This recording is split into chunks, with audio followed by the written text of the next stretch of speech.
Assalamu alaikum. Ko kun san ta yaya kun ga soke wayannan fina-finan zuwa wayar ku kamar da kuke ganin postocin su, to ku tsaya ku kalli wannan bidiyo daga farko har karshe.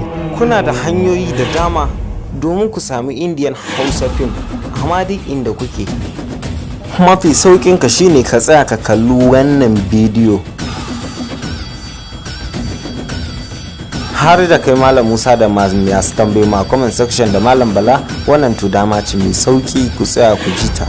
Hanya ɗaya zuwa biyu ita ce gare ku da za ku yi mana magana WhatsApp ko kuma Telegram. Ga nan bannan za mu ajiye, abinda za ku ce shine salam, muna buƙatar ɗaukar Indian Hausa film, ko kuma assalamu alaikum, muna buƙatar riga yin dalolin Indian Hausa film. Duka dai kalma da yace za ka faɗi. Wannan ita ce lambar da za ka ɗauka domin ka yinga dalolin Indian Hausa film.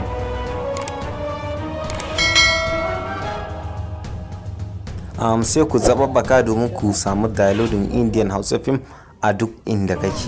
Insha Allah baka da matsala. Mun gode da sauraron wannan bidiyo daga farko har karshe. Amma kuma kafin ka fita daga wannan bidiyo ka manta wannan alamar ta ja zaka ganta a kasan bidiyon ka, sai ka daure ka danna mana subscribe domin hakan zai ba mu ƙwarin gwiwar dora muku Indian Hausa film.